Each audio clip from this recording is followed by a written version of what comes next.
आणि पुण्याच्या पालकांना फी वाढी विरोधात अनोखं आंदोलन केलंय। सामूहिकरित्या माउथ ऑर्गन वाजवून हे आंदोलन करण्यात आलंय आणि फी वाढीबाबत झोपलेल्या सरकारला जागं करण्यासाठी हे आंदोलन करण्यात आलं। शिक्षण संचालक आणि जिल्हाधिकारी कार्यालयासमोर हे आंदोलन करण्यात आलंय।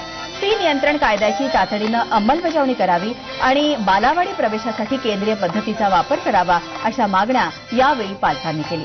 पुण्यात रोझरीसारख्या शाळांच्या मनमानी फी वाढीचा प्रश्न चांगलाच गाजतोय।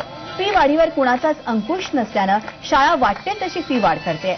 याआधी पुण्यात फी वाढी विरोधात अनेक आंदोलनं करण्यात आली, पण तरीही कुठल्याच पातळीवर या आंदोलनाची दखल घेण्यात आली नाही। त्यामुळे वेगवेगळ्या शाळेतल्या विद्यार्थ्यांच्या पालकांनी एकत्र येऊन आज हे अनोखं आंदोलन केलं।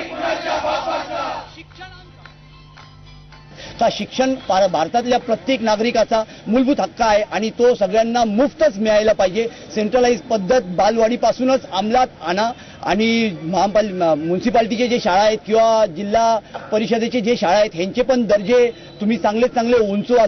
पहिली ते 12वी पर्यंत शिक्षण सक्तीचं आणि मोफत झालं पाहिजे। बालवाडीचं शिक्षण हे मोफत झालं पाहिजे। तसंच या ठिकाणी विना अनुदानित धोरण जे आहे हे धोरण बंद झालं पाहिजे।